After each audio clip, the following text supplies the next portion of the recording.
안녕하세요. 오늘의 사연입니다. 구독과 좋아요 한 번씩 부탁드릴게요. 바로 사연 시작하겠습니다. 제 이름은 안미정입니다. 나이는 30대이고 기혼이에요. 현재 임신 14주예요.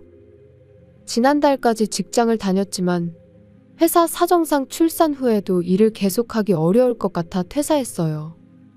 사장님께서 부탁을 들어주지 못해서 미안해. 미정 씨 덕에 도움을 많이 받았어. 순산하고 앞으로도 계속 행복하길 바래.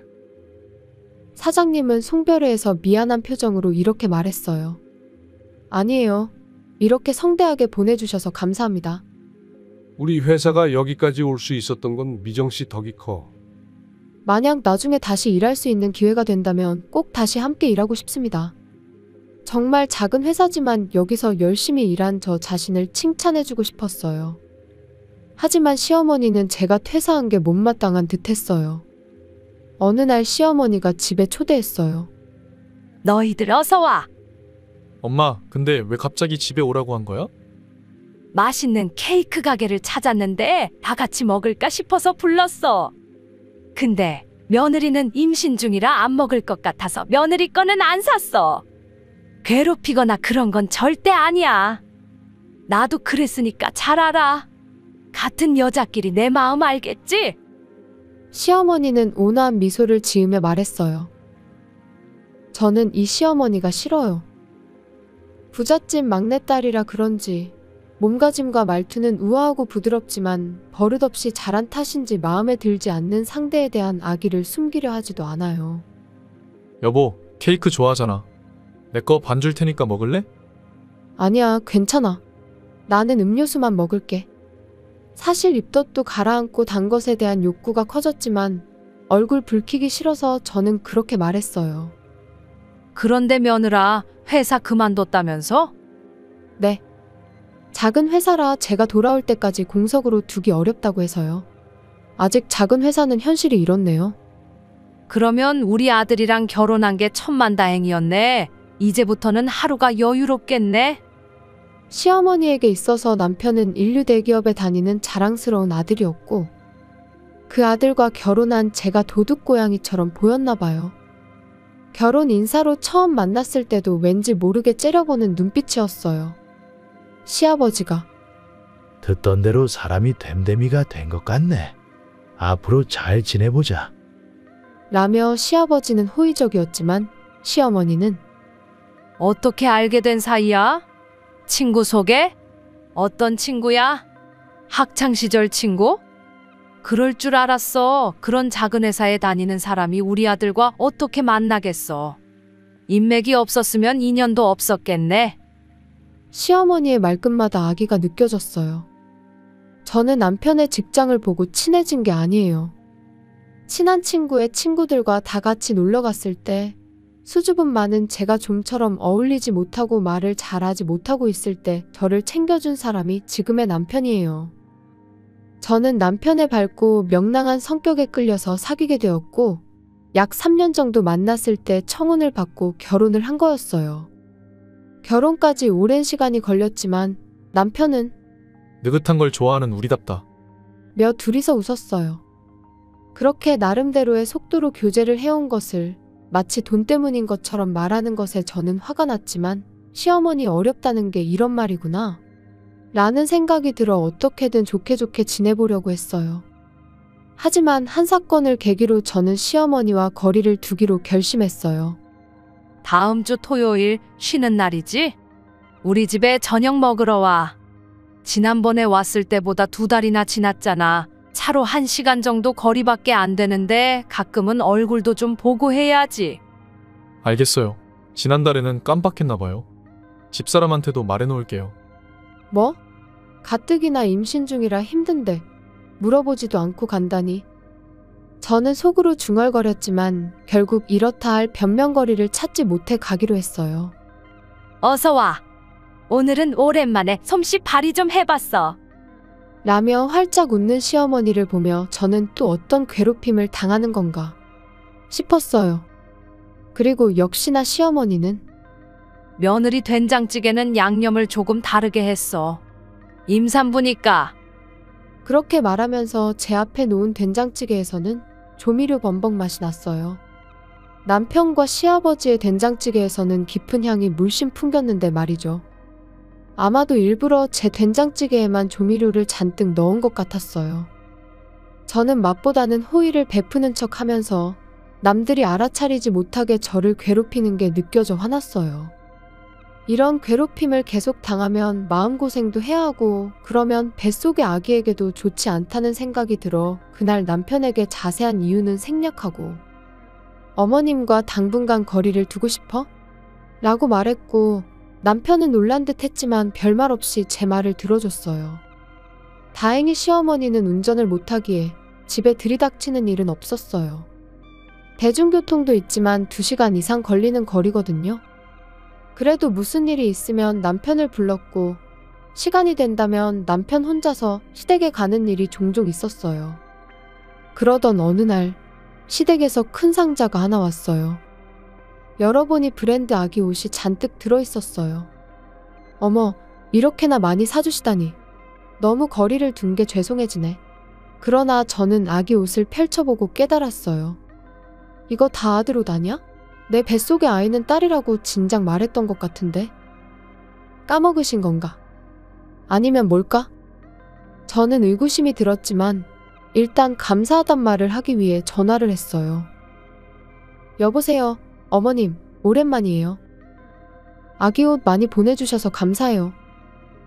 그런데 제가 말씀을 안 드렸었나 봐요. 아들이 아니라 딸이에요. 알고 있어. 그건 둘째 거야. 네? 둘째 거라니. 무슨 말씀인가요? 너는 딸 하나만 낳으면 된다고 생각하는 거야. 나중에 시집 가버릴 여자아이가 아니라 대를 이을 남자아이가 있어야 안심이 될 거 아니야. 이런 걸 꼭 말해줘야 하는 거야. 세상이 바뀌었는데 저런 말을 들을 줄이야. 저는 되받아칠 힘도 없었고 대화를 나눈다 해도 시어머니가 이해해 줄 것 같지 않아서 그냥 조용히 전화를 끊었어요. 저는 상자를 그대로 다시 포장해서 옷장 깊숙이 넣어두었어요. 그날 저녁 집에 돌아온 남편에게 말하려고 했지만 차분하게 이야기할 자신이 없어서 일단 이 일은 굳이 말하지 않았어요. 어느 날 남편이 퇴근하자마자 엄마가 좀 와달라고 하네. 엄마한테 좀 가볼게. 방금 왔는데 지금 바로 가? 뭐 내일 쉬는 날이니까. 오늘 밤은 거기서 자고 내일 낮쯤 돌아올게. 두 분 다 나이가 있으시니까 걱정도 되고. 하루 자고 올게. 그래, 알겠어. 조심히 갔다 와. 두 분 다 나이가 있으시니 걱정될 수도 있겠다 싶지만 저녁 시간에 차로 1시간이나 걸리는 거리를 오라고 하는 시어머니에 대한 불만이 점점 커졌어요. 남편이 시댁에 간 후 저는 혼자 거실에서 TV를 보며 시간을 보냈어요. 11시쯤에 잠들려고 누웠는데 핸드폰이 울렸어요. 전화를 한 건 시아버지였어요. 이런 시간에 전화 온 게 뭔가 안 좋은 예감이 들었어요. 여보세요, 며느라. 사실은 방금 전에 아들이 교통사고가 났어. 불길한 예감이 적중했어요. 집사람이 장 좀 봐달래서 나갔다가 무단횡단하려고 하는 할머니가 있었대. 그걸 피하려다가 전봇대를 박았다네. 생명에는 지장이 없지만 뼈가 몇 군데 부러져서 응급수술을 해야 한대. 생명에는 지장이 없다는 한마디에 일단 안심은 되었지만 두근거림은 사라지지 않았어요. 일단은 택시를 불러 병원으로 향했어요. 이런 한밤중에 퇴근한 아들을 불러서 장 봐달라고 하다니. 제 마음속에는 원망으로 가득 찼어요. 병실 앞 의자에 앉아있던 시아버지는 저를 발견하고 일어났어요. 며느라, 먼 길 오느라 수고 많았다. 좀 있으면 수술 들어간다고 하네. 나는 이번 절차를 밟고 올게. 시아버지의 모습을 보니 정말 생명에는 지장이 없는 것 같았어요. 하지만 우선 남편 얼굴을 보고 싶다는 마음이 컸어요. 남편은 아마 이 병실 안에 있을 거예요. 저는 문을 열고 안으로 들어갔어요. 거기에는 침대에 누워 눈 감고 있는 남편과 옆에 앉아 있는 시어머니의 모습이 보였어요. 저는 남편에게 다가가려고 했는데 시어머니에게 가로막혔어요. 어머? 너 병실에서 기다릴 생각이야? 여기는 내가 있을 테니 너는 복도에서 기다리도록 해. 아들 보호자로 내가 있을 거니까 복도에서 기다릴 때도 바로 아픈 피에서 있어. 눈에 거슬리잖아? 너는 피 한 방울 안 섞인 남이니까. 시어머니는 아무렇지 않게 말하는데 아기가 물씬 풍겼어요. 아마도 제가 거리를 두려고 했던 걸 눈치챘던 모양이에요. 지난번 전화를 조용히 끄는 것도 자존심 강한 시어머니에게는 용서할 수 없는 일인지도 몰라요. 하지만 남편의 수술이 끝나기 전에 다시 집으로 돌아갈 엄두가 나지 않았어요. 네, 알겠습니다. 저는 그렇게 대답하며 배를 가만히 움켜쥐었어요. 초봄의 병원 복도는 추웠어요. 저기요? 괜찮으세요? 몸이 안 좋으세요? 누군가 저를 흔들어 깨웠어요. 남편의 병실에서 조금 떨어진 복도 의자에 앉아 기다리고 있었는데 어느새 잠들었나 봐요. 정신을 차려보니 창밖은 밝아오고 있었어요. 아, 죄송해요. 이런 곳에서 잠이 들었네요. 남편이 입원 중인데 시어머니가 병실에 들어오지 말라고 하셔서 여기서 기다리다가 그만 잠들었나 봐요. 저는 솔직하게 대답했어요. 자세히 보니 제게 말을 건넨 사람은 중년의 간호사였어요. 간호사는 제 말을 듣고 얼굴색이 변했어요. 급에 임산부 맞으시죠? 믿을 수가 없네요. 남편분 성함이 뭐예요? 간호사는 어딘가로 전화를 걸어 무언가를 확인했어요. 남편분 수술이 무사히 끝난 것 같네요.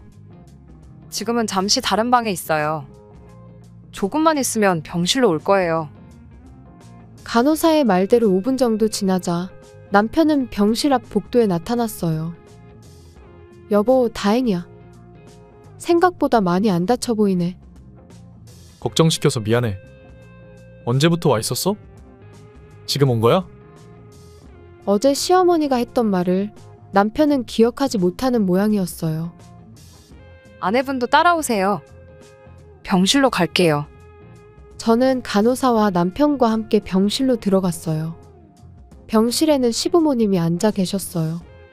선생님, 잠깐만요. 이분 임산부인 것 같은데 복도 의자에 앉아서 하룻밤을 보낸 것 같아요. 이게 도대체 무슨 일이죠? 간호사가 시부모님을 노려보며 말했어요. 네. 며느리는 집에 돌아갔다고 들었는데 당신이 나한테 그렇게 말했잖아. 시아버지는 표정이 굳어졌어요. 시아버지의 물음에 시어머니는 당황하며 말했어요. 아니야. 임신해서 몸이 힘들 테니 돌아가는 게 좋다고 권유한 걸 며느리가 오해한 것 같아. 오해라니? 저는 어제 들은 대사를 한마디도 빠짐없이 기억하고 있어요. 거슬린다고 해도 저는 남편이 걱정되니 함께 기다리고 싶었어요. 애초에 시어머니가 밤에 심부름을 시키지 않았다면 이런 일도 없었을 텐데. 제 가슴에 분노가 치밀어 올라 눈시울이 뜨거워지고 눈물이 났어요. 지금까지 시어머니에게 당한 괴롭힘이 하나하나 떠오르며 저도 모르게 눈물이 쏟아진 거죠. 아내는 남의 집, 사람일 뿐이라며 그렇게 말했잖아요? 눈에 거슬리니까 병실에서 멀리 떨어져 있으라고. 저번에는 딸을 가졌는데 아들 옷을 보내서 다음에는 아들을 낳으라고. 왜 그렇게 저를 괴롭히시는 거죠? 제 눈에서 눈물이 주르륵 흘러내렸어요. 남편과 시아버지는 그런 제 모습을 한참 동안 멍하니 바라봤어요. 엄마 이거 정말이야? 나는 아들 안 낳는 며느리를 우리 가족으로 받아들이고 싶지 않아. 왜 그런 말을 하는 거야? 당장 나가? 엄마가 남이라고 말하는 며느리는 나한테는 가족이야. 계속 이렇게 살게 놔둘 수 없어. 남편은 침대 위에서 팔만 뻗어 시어머니의 등을 밀었어요. 미안하다. 아들아, 엄마가 생각이 짧았던 것 같네. 시어머니는 그 자리에서 무릎을 꿇었어요. 너 지금 마음에도 없는 사과하는 거잖아. 시아버지는 그렇게 말하며 시어머니의 팔을 잡고선 질질 끌어 병실 밖으로 데리고 나갔어요. 여보, 그동안 힘들었지? 내가 미안해. 당신이 엄마와 거리를 두고 싶다고 했을 때 제대로 이유를 물어봤어야 했는데 앞으로 나도 엄마와 거리를 둘 거야. 괜찮아. 제대로 말 안 해준 내 탓도 있는 것 같아. 그 후 퇴원할 때까지 저는 아내로서 당당하게 남편의 병실을 드나들며 마음껏 병문안 올 수 있게 되었어요. 퇴원하자마자 우리는 이사를 했어요. 남편이 출퇴근할 수 있는 거리 내에서 시댁에서 멀리 떨어진 곳을 선택했고, 새 주소는 시아버지에게만 알려주고 시어머니에게는 전혀 알려주지 않았어요. 시아버지는 앞으로 시어머니와 함께 살 자신이 없다며 황혼 이혼을 하자 했지만 시어머니가 거부해서 현재 이혼 조정 중이라고 해요. 집에 놀러온 시아버지의 말에 따르면 집사람이 가끔씩은 비열한 면이 있다는 걸 알긴 했지만 이렇게까지 심할 줄은 몰랐어.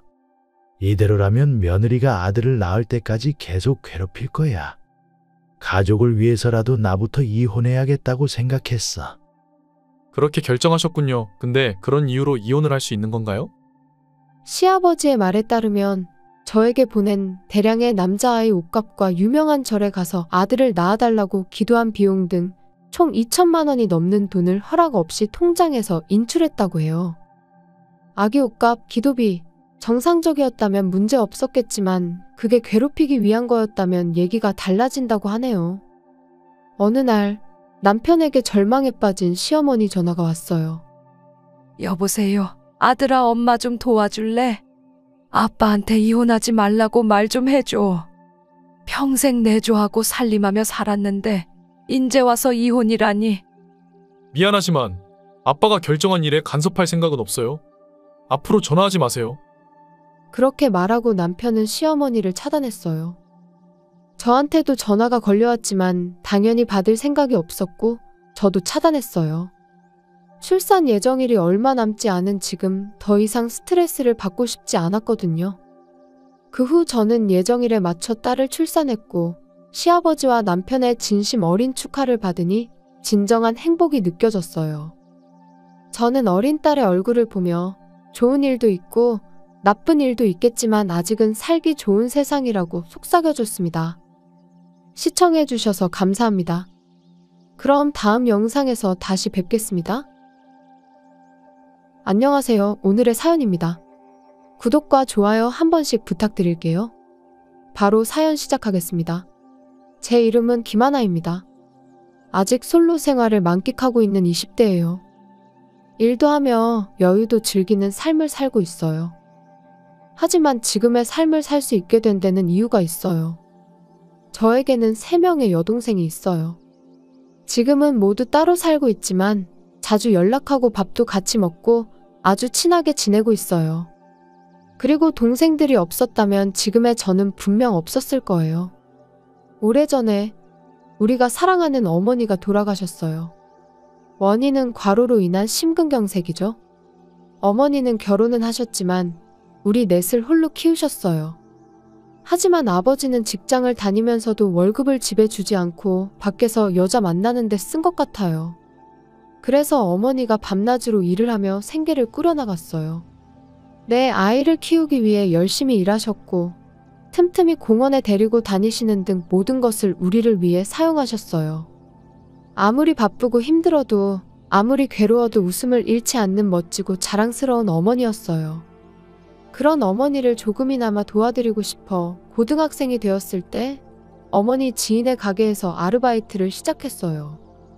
월급은 얼마 안 되지만 그래도 충분히 생활비에 보탬이 될 것 같았어요. 엄마, 이거 아르바이트에서 받은 건데 얼마 안 되지만 생활비에 보태 쓰세요. 돈이 든 봉투를 건네받은 어머니는 무척이나 기쁜 표정을 지었어요. 사랑하는 어머니에게 도움이 될 수 있다는 생각에 저도 모르게 미소가 나왔어요. 하지만 고마워. 하나의 마음은 고맙지만 이 돈은 받을 수 없어. 이건 너 자신을 위해서 써. 라는 뜻밖의 어머니 말씀이었어요. 싫다고 해도 어머니의 강한 눈빛은 변하지 않았어요. 내 아이를 키운 어머니의 강인함이 보였어요. 그래도 혹시 정말 힘들면 말해줘요. 저도 있으니까요. 그런 생활이 계속 이어졌어요.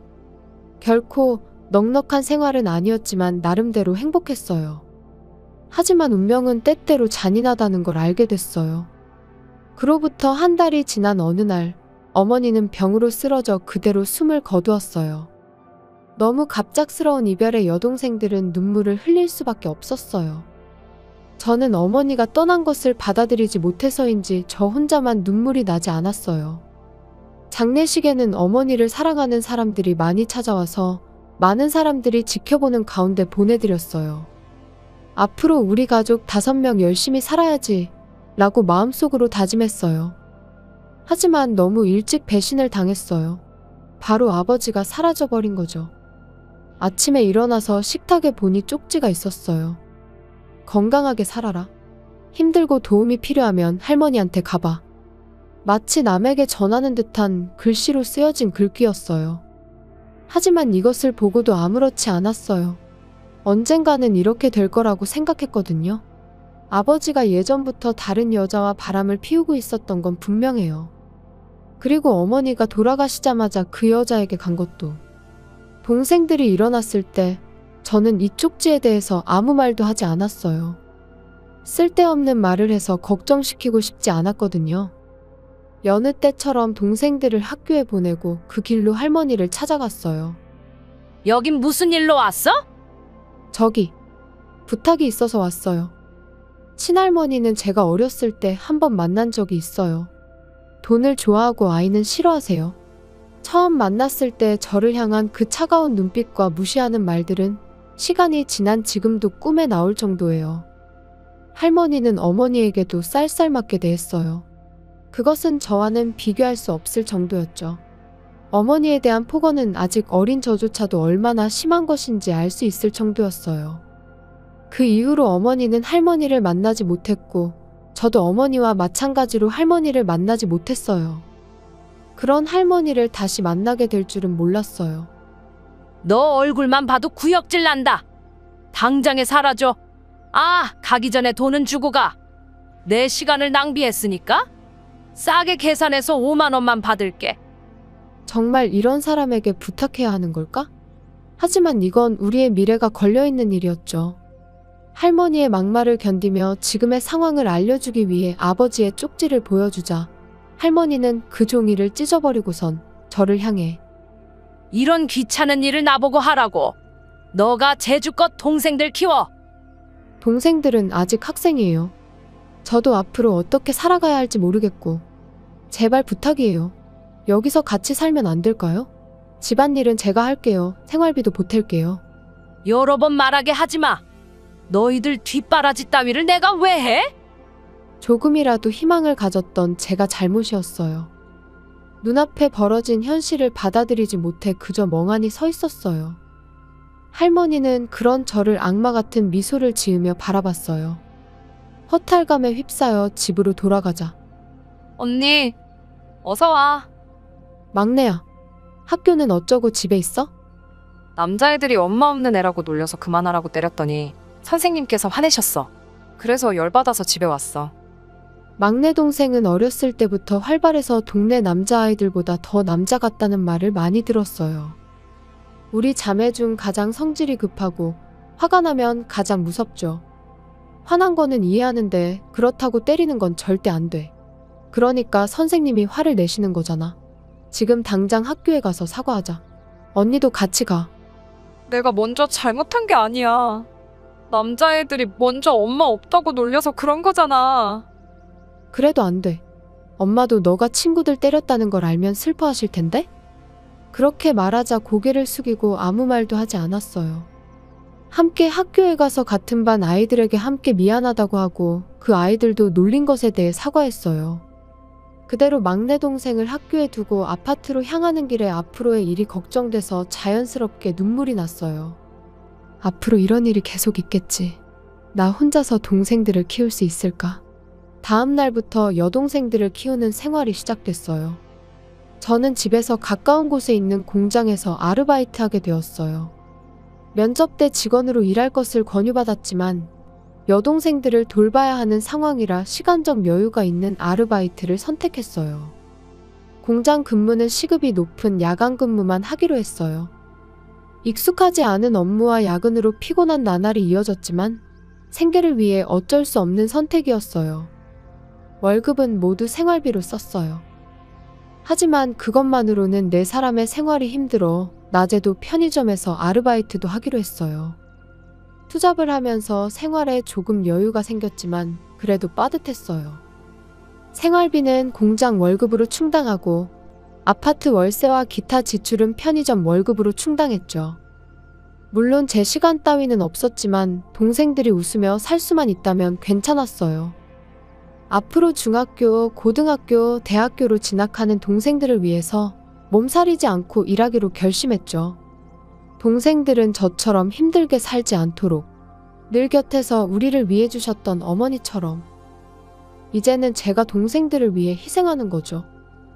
다행히 동생들의 학비는 어머니의 유산으로 해결됐어요. 어쩌면 어머니는 이렇게 될 것을 예상하고 우리에게 유산을 남겨주셨는지도 모르겠어요. 유서에는 모든 재산은 딸들에게 준다고 적혀 있었거든요. 몇 년이 지나고 동생들은 모두 무사히 고등학교를 졸업하고 3명 모두 대학에 진학했어요.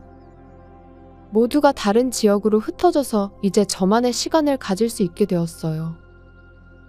나만의 시간이 있다는 게 이렇게 좋다니 하는 생각과 함께 조금은 감상적으로 변해가고 있을 때였어요.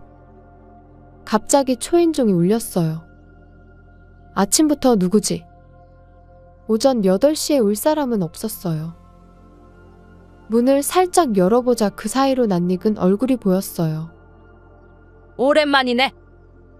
왜인지 할머니의 얼굴을 보는 순간 그리움보다 그때의 배신감이 더 크게 느껴졌어요.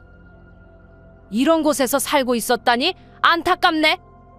아들이 너희들 어디에 사는지 기억하고 있더라고.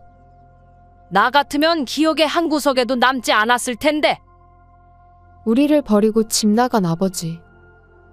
이제 아버지에 대한 모습도 추억도 기억하고 싶지 않은 과거라 이미 잊고 살고 있었는데 아빠는 지금 어딨어요? 버림받은 너희가 알아서 뭐하게. 할머니의 태도는 그때나 지금이나 달라진 게 없었어요. 그래도 오랜만에 만난 건데도 아무런 감정조차 안 생기네. 저기요? 도대체 뭐 하러 왔어요? 뭐하러? 손녀들이 그동안 얼마나 비참한 삶을 살고 있는지 보러 왔지. 동생들은 어딨어? 설마 너 혼자서 사는 거 아니지? 너도 동생들 버린 거야? 그만 좀 해주실래요? 아침부터 뭐예요? 조금 놀린 것 가지고 화났어? 너가 그 모양이니까 주변의 사람들이 사라지는 거야. 다른 동생들도 내 아들도 그 여자도. 평생을 우리를 위해 사신 어머니를 우습게 여기는 할머니에 대한 분노가 참기 힘들었어요. 나한테 같이 살자고 버리지 말라고 울부짖던 게 엊그제 같은데 이제 내 말을 건성으로 듣는 걸 보니까 세월이 많이 흐르긴 했나 보네. 뭐 집안에 대단한 사람이라도 있는 거야? 무서워해야 하는 거야? 이른 아침 한적한 주택가 한 구석에 있는 아파트에서 일부러 큰 소리로 저를 괴롭히는 할머니예요. 이제 막 출근하려는 사람들이 무슨 일인가 하고 쳐다봤어요. 이제 그만하세요. 그만 안 둘 건데? 이러려고 여기 온 건데 내가 왜 그만둬야 해? 그만두게 하려면 그에 상응하는 대가를 주던가? 대가라니요? 모르겠어? 상응하는 대가라고 하면 당연히 돈일 거 아냐? 돈. 빨리 내놔. 아들한테 들으니 돈을 꽤 모았다며? 좋은 말 할 때 돈 모은 거 내놔? 사악한 미소를 지으며 말하는데 아마 이 사람에게는 무슨 말을 해도 통하지 않을 거예요. 그렇다고 이대로 돌려보냈다가 나중에 무슨 일을 당할지도 몰라요. 그때였어요. 언니, 무슨 일 있어? 막내 동생이 마중을 왔어요. 할머니 때문에 시간을 못 봤는데 어느새 약속 시간이 다 된 거였죠. 이 할머니는 누구셔? 누구냐고? 너야말로 누구니? 네? 제 이름은 사나예요. 언니 막내 동생이에요. 그래? 너는 네 친할머니도 못 알아봐? 그리고 언니가 너 버린 거 아니었어? 이 할머니 도대체 뭐야? 언니가 우릴 왜 버려요? 이상한 소리를 하시네. 이 꼬맹이가 동생의 말에 할머니는 짜증나 보였어요. 반대로 동생은 무슨 일인지 모르겠다는 표정이었어요. 언니, 아직 준비 안 됐어? 이러다가 늦겠어. 미안, 서둘러 준비할게. 그렇게 말하고 안쪽으로 들어가려고 하자 잠깐! 예의 없게 어른을 앞에 두고 안중에도 없어? 저기요, 할머니 아까부터 왜 그러세요? 저희 지금 바빠요. 어떻게 자기 친할머니를 이렇게 대할 수가 있어? 도대체 어떻게 키웠길래 이렇게 건방진 거야? 오늘 처음 본 사람한테 그런 말 들을 이유가 없는데요? 바쁜데 방해되니까 할머니는 좀 조용히 하고 계세요. 두 사람이 집 앞에서 말다툼을 시작하자 이웃 사람들이 창문을 열고 쳐다봤어요. 미안하지만 더 이상 할머니랑 이야기할 시간이 없어요. 이러다가 진짜 늦어요. 그럼 얼른 돈이나 줘? 그렇지 않으면 더. 그리고 그 주차장까지 따라온 할머니는 무언가 봤는지 놀란 듯 했어요. 잠깐만, 저 차가 네 거야? 할머니가 놀라는 것도 당연해요. 제 차는 벤츠 중에서도 비싼 거였거든요. 저거 제 차예요. 동생이 타보고 싶다고 해서 빌려줬어요. 너 도대체 뭐 하는데? 로또라도 당첨됐어? 할머니, 언니에 대해서 몰라요? 회사 사장님이에요. 뭐? 동생의 말이 무슨 뜻인지 모르는 할머니에게 제가 의류회사 사장이라고 알려주자 할머니는 입을 벌린 채 멍하니 바라봤어요. 어머니를 잃은 당시에 아버지와 할머니에게 버림받고 혼자서 동생들을 키우게 되었는데 경제적으로 어려워서 여동생들이 입을 옷조차 사줄 수 없었어요. 매일 같은 옷을 입는 여동생들을 위해 어떻게든 해주고 싶어서 직접 만들어 볼까? 라고 생각한 게 시작이었죠. 그날부터 동생들의 옷은 제가 만들어 입혔어요. 싸구려 재봉틀을 구입하고 도서관에서 책을 빌려서 어설프게 옷을 만들기 시작했어요. 처음엔 투박하고 세련되지도 않고 전혀 이쁜 느낌이 없는 옷이었지만 동생들은 그래도 입고선 좋아해줬어요. 좋아하는 동생들의 모습을 보면 저도 덩달아 기분이 좋아져서 더 좋은 옷을 만들기 위해 자투리 시간을 쪼개서 옷을 계속 만들었죠. 그러다 우연한 기회에 의류회사에서 일할 기회가 생겼고 그곳에서 본격적으로 공부하고 열심히 노력해서 나중에 회사까지 차리게 된 거죠. 혼자서 이룬 건 아니고 일하던 회사 사장님께서 많이 도와주시긴 했어요. 거짓말. 그 찢어지게 가난하던 너가. 거짓말이 아니에요. 언니는 정말 열심히 노력해서 회사를 차린 거예요. 뭐 눈엔 뭐밖에 안 보이겠지만 말이죠. 열심히 살았기 때문에 지금의 제가 있는 거예요. 그리고 이 모든 건 엄마 덕분이죠. 제가 아무리 말해도 이해하지 못하겠지만 평생.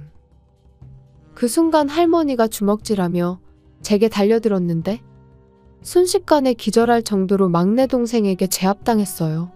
그 사이 저는 경찰에 연락했고 5분 후 경찰이 왔을 땐 할머니는 반쯤 미친 사람처럼 끌려갔어요. 이런 일 때문에 태권도를 배운 게 아닌데. 그래도 너 덕분에 안 다쳤어. 고마워. 며칠 후 할머니는 경찰서에서 풀려났다네요.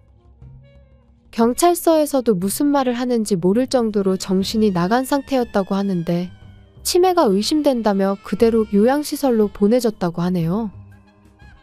당연히 그 비용은 할머니 연금에서 나가는데 내 돈 어딨어? 내 돈 내놔? 라며 온종일 돈 내놔라고 소리친다고 해요. 반면 우리는 자매가 다 같이 모여서 뷔페를 즐기고 있어요.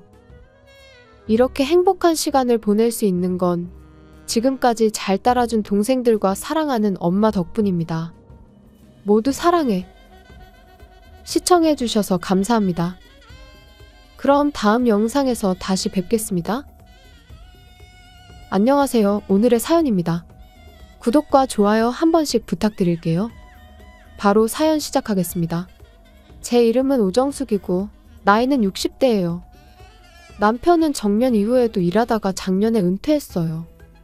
결혼한 이래로 부부싸움 한 번 하지 않았지만 평범한 부부 생활을 하고 있다고 스스로 생각하고 있어요. 아들도 몇 년 전에 결혼해서 출가했어요. 자식도 다 키웠고 걱정할 것도 없죠. 노후 자금도 넉넉하다고는 할 수 없지만 어느 정도 모아뒀어요. 남편과 둘이서 생활하는 데는 전혀 지장이 없어요. 앞으로도 별 탈 없이 조용한 생활이 계속될 줄 알았어요. 그런 우리 삶의 변화를 가져온 건 아들 부부였어요. 신혼 초에는 임대 아파트에서 살았는데 최근 들어 우리 집에서 함께 살고 싶다고 했어요. 확실히 아들의 직장은 우리 집에서 더 가까워요. 며느리는 전업주부이기에 어디서 살든 상관이 없죠. 처음엔 아들이 제게 상의해왔어요. 며느리는 우리 집에 잘 오지 않아요. 특별히 우리와 사이가 안 좋은 건 아니지만 소원한 느낌은 있어요. 남편은 제가 너무 신경을 많이 쓴다고 말하지만 여자의 직감 같은 게 있잖아요? 다만 결혼 초에도 동거 이야기가 한 번 있었어요. 그때는 아들 부부가 거부하는 형태로 이야기가 끝났어요. 신혼 때는 둘만의 생활을 원했을지도 모르죠. 결혼 후 몇 년이 지나서 동거라니. 왠지 꿍꿍이가 있을 것 같아서 저는 별로 내키지 않았어요. 하지만 남편은 생각이 다른 것 같았어요.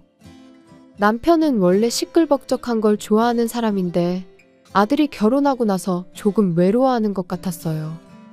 아들 부부와 동거를 시작하고 나중에 손주가 태어나면 더 시끌벅적해질 거라고 했어요. 남편이 찬성하면 저만 반대할 수는 없는 노릇이죠. 아들 부부의 아파트 계약이 갱신되는 달에 이사를 오기로 했어요.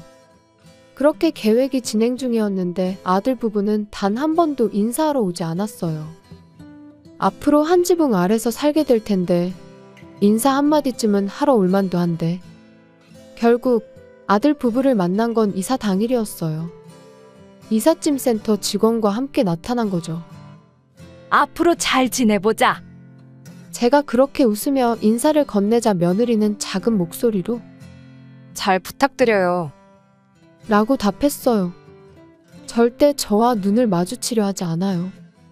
맹세컨대 제가 며느리를 괴롭혔다거나 그런 사실은 전혀 없어요. 그런데도 이런 며느리의 태도는 차분한 성격에 저조차도 화가 났어요. 남편은 특별히 신경 쓰지 않는 듯 아들 부부를 거실과 방으로 안내했어요. 아들 부부와 함께 살게 되면서 아들 부부의 요청에 따라 리모델링도 완료했어요. 이렇게 좁아요? 현관에서 아들 부부의 신발을 정리하고 있는데 집 안쪽에서 아들 부부의 짜증 섞인 목소리가 들려왔어요. 이런 작은 방은 답답해요. 이런 방에서 우리 보고 살라는 거예요? 라고 말했어요. 저는 당황해서 집 안쪽으로 들어갔어요. 얼굴이 벌겋게 달아올라 방이 좁다고 투덜대는 며느리 앞에서 남편은 곤혹스러워하며 머리를 극적였어요. 좁다고? 이 집에서는 제일 큰 방이야.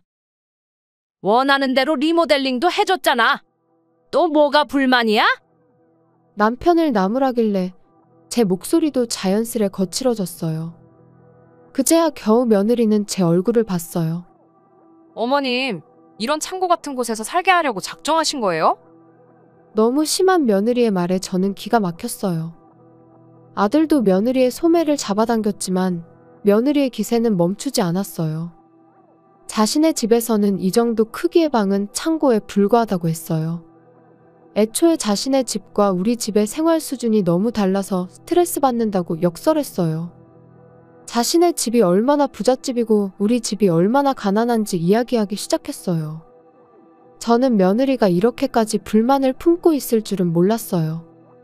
이렇게까지 조롱을 당하면 남편도 화를 낼 줄 알았는데 남편은 그저 며느리를 다정하게 달래기 바빴어요. 남편은 딸이 투정 부리는 정도로만 생각하고 있는 것 같았죠. 아들의 태도로 보아 며느리의 이런 태도는 늘 있는 일이라는 걸 짐작할 수 있었어요. 며느리는 15분 정도 계속 불평을 늘어놓았지만 불평한다고 해서 달라지는 게 없다는 걸 깨달은 듯 재빨리 방으로 들어가 큰 소리가 나게 문을 닫았어요. 저와 남편은 얼굴을 맞대고 한숨을 내쉬었어요. 이렇게 아들 부부와의 동거는 시작되었어요.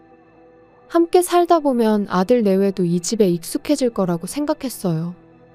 전업주부이자 일을 하지 않는 며느리가 하루의 대부분을 보내는 곳은 결국 이 집이잖아요. 아들 부부와 동거하기 시작하면서 저 역시 계산적인 생각이 있었던 것은 부인할 수 없어요.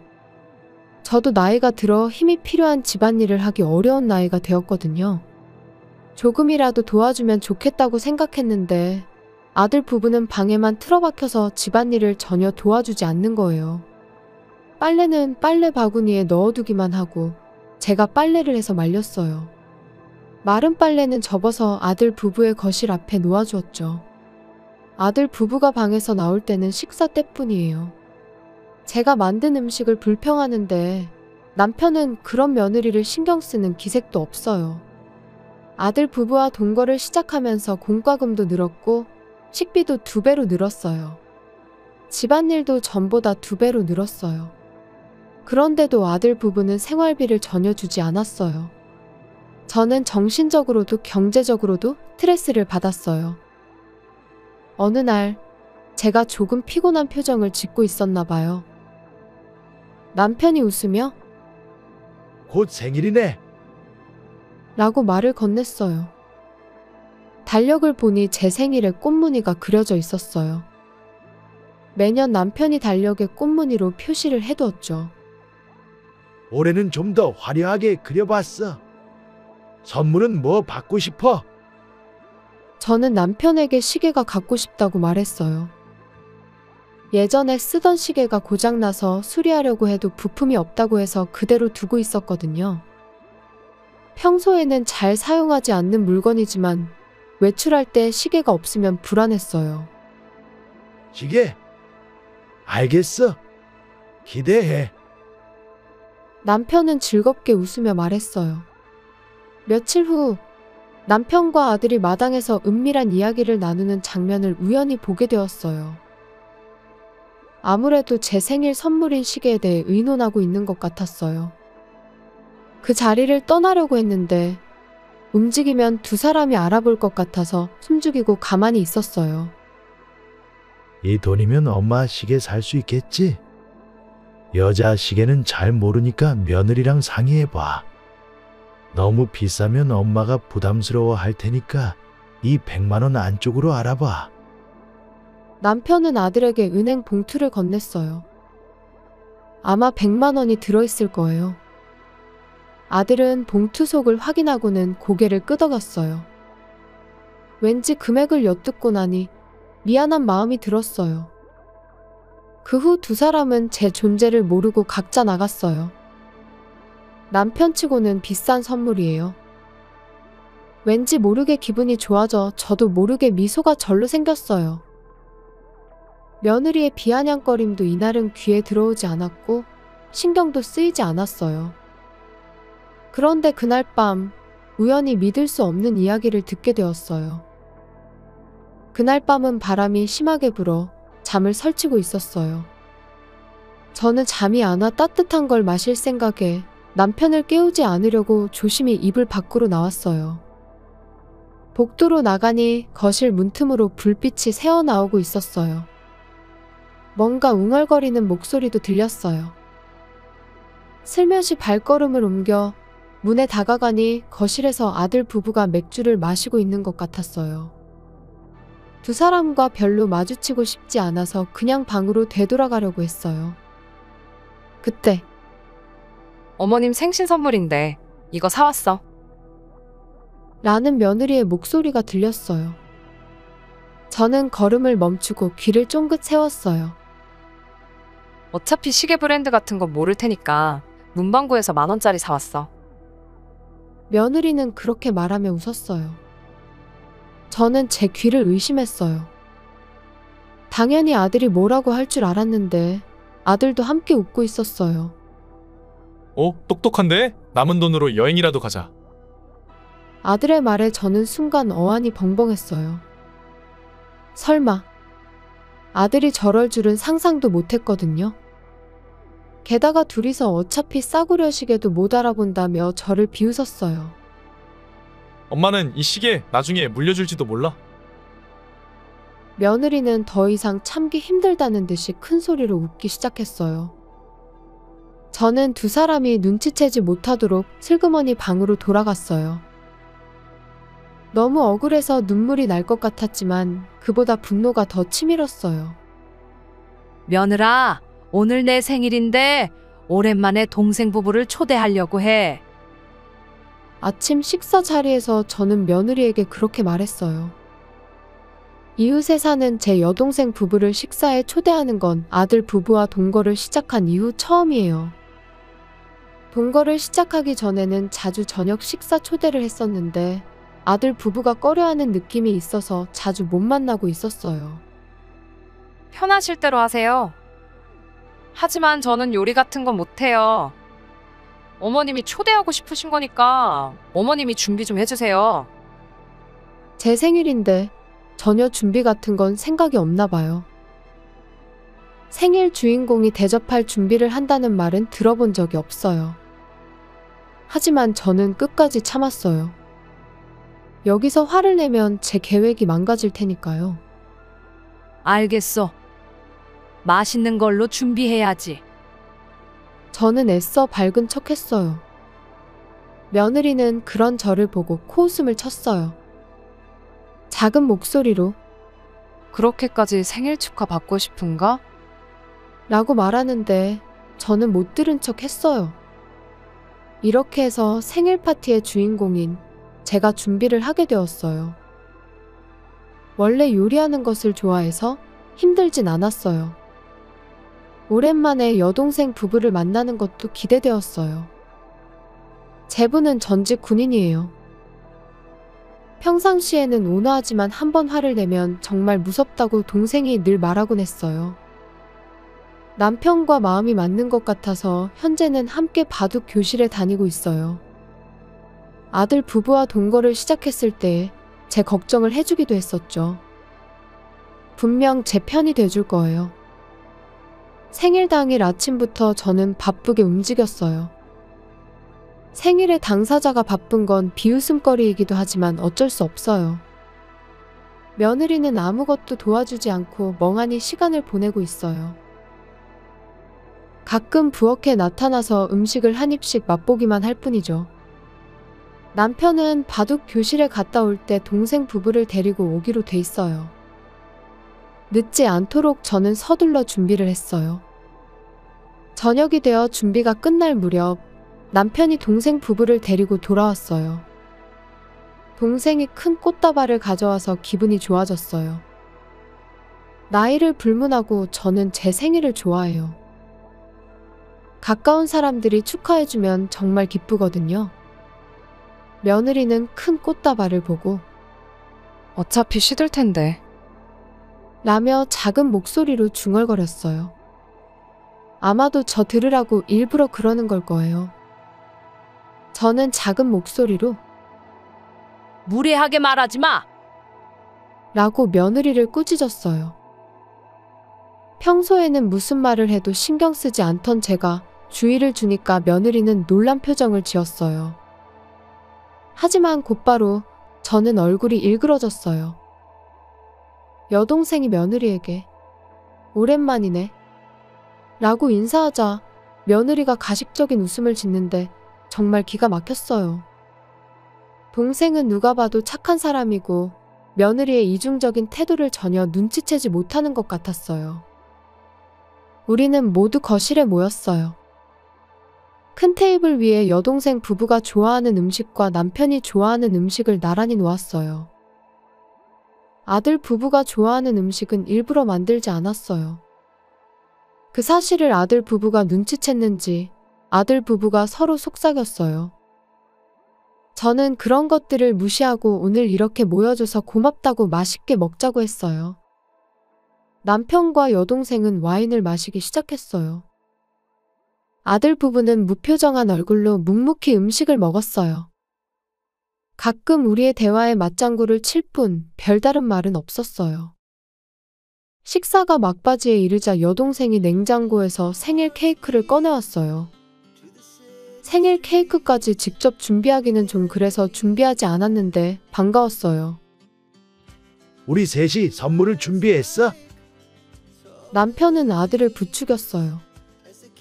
그 순간 며느리가 음흉한 미소를 짓는 걸 봤어요. 예쁘게 포장된 리본이 달린 상자를 아들이 줬어요. 엄마가 시계를 갖고 싶다고 하셔서 준비했어요. 꽤 비싼 거니까 이쁘게 잘 차고 다니세요. 저는 양손으로 리본이 달린 상자를 받았어요. 열어봐도 될까? 그럼요. 열어보세요. 리본을 풀고 포장을 조심스럽게 벗겨내자 상자 안에는 얇은 가죽 손목시계가 들어있었어요. 미안하지만 한눈에 봐도 싸구려라는 걸 알 수 있는 수준이었고 초침도 흔들렸어요. 시계 갖고 싶었는데 며느리가 고른 거야? 이쁘네. 저는 그렇게 말하면서 며느리 앞에 시계를 들고 보여주었어요. 어머님이 마음에 들어 하셔서 다행이에요. 좋은 걸로 샀으니 평생 쓰실 수 있을 거예요. 며느리가 웃으며 대답하는데 저는 더 이상 참을 수 없었어요. 언제까지 나를 우습게 볼 작정인가. 저는 말없이 집어든 시계를 쓰레기통에 던져버렸어요. 그 순간 모두 얼어붙었어요. 당신 그게 무슨 짓이야? 그거 100만 원짜리 시계야. 모처럼 애들이 고른 건데 도대체 왜 버리는 거야? 제일 먼저 남편이 화를 냈어요. 그리고 며느리는 상처받은 듯한 표정으로 눈물을 닦는 신용을 했어요. 제 눈에는 며느리의 입가에 웃음이 나오는 게 보였어요. 여보, 이걸 보고도 그런 말 할 수 있겠어? 저는 남편에게 무언가를 내밀었어요. 지금 제가 쓰레기통에 버린 시계와 같은 시계가 소개되어 있는 인터넷 페이지를 인쇄한 것이었죠. 시계 가격은 부가세 포함 10,000원이라고 적혀 있었어요. 포장도 리본도 모두 똑같은 거였죠. 당신이 나를 위해 시계를 사주려고 한 거 알아요. 근데 얘들이 당신 마음도 짓밟았어요. 저는 우연히 들은 두 사람의 대화 내용을 남편과 여동생 부부에게 말했어요. 남편에게 받은 100만 원으로 10,000원짜리 시계를 사서 100만 원짜리 시계라고 거짓말을 하고 저에게 선물할 계획이라는 걸요. 그리고 남은 돈으로는 여행도 계획했다는 것도 모두 폭로했죠. 나는 시계 볼 줄 몰라서 싸구려 시계 사줘도 들키지 않을 거라고? 너희들 지금까지 즐거웠지? 내가 그렇게 바보로 보여? 어머님, 너무하세요. 없는 말 좀 그만하세요. 이런 자리에서도 꼭 그러셔야 해요? 거짓말도 계속하면 병이에요. 며느리는 제 동생 부부를 향해 평소 제 허언증에 시달린다고 말했어요. 자기가 집안일을 다 하는데 전혀 하지 않는다고 동네에 소문낸다든지 오늘 요리도 자기가 만들었는데 아니라고 한다든지 습관적으로 제가 거짓말을 한다네요. 듣고 있는 저는 너무 어이가 없어서 할 말을 잃었어요. 여보, 당신도 말 좀 해봐. 내 말 맞잖아. 그렇지? 아, 그렇지.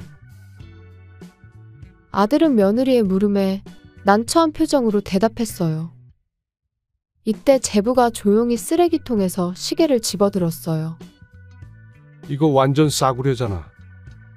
이딴 걸 100만 원짜리라고 선물하는 거야? 분노를 억누른 목소리로 시계를 아들 부부 쪽으로 던졌어요. 펑 하고 플라스틱 깨지는 소리가 났어요. 상황이 역전된 아들 부부는 두 사람 모두 얼굴이 창백하게 변했어요. 너희들 우리가 우스워? 감히 거짓말을 해? 남편의 말에 아들이 벌벌 떠는 게 보였어요. 평소 화를 잘 내지 않는 남편이 화를 내면 손 쓸 수 없다는 걸 알고 있기 때문이죠. 그게 엄마는 굳이 비싼 시계 안 사줘도 시간만 볼 수 있으면 되잖아요. 차라리 그 돈으로 우리가 여행을 가는 게 더 현명한 소비라고 생각하는데요. 남편은 당장 나가라고 소리치며 그대로 거실에서 두 사람을 밀어 현관까지 끌고 나갔어요. 그리곤 현관 밖으로 내쫓고 그대로 문을 닫았어요. 현관 밖에서 아들 부부가 문을 두드렸지만 아무도 신경 쓰지 않았어요. 남편은 저에게 여러모로 신경 못 써서 미안하다. 고했어요. 남편이 솔직하게 사과해줘서 고마웠어요. 그 후 동거는 정리하고 두 사람의 짐은 나중에 찾아가라고 했어요. 아들 부부는 작은 원룸으로 들어갔다네요. 사돈이 보증금을 해줬다는 것 같은데 며느리가 이래저래 돈 받아간 게 많아서 더 이상 안 도와준다고 엄포를 놓았다고 해요. 전업주부였던 며느리는 일자리를 알아보러 다닌다네요. 여러 가지 일이 있었지만 남편과의 사이가 이전보다 더 돈독해진 것 같아 그래도 행복합니다. 시청해주셔서 감사합니다. 그럼 다음 영상에서 다시 뵙겠습니다.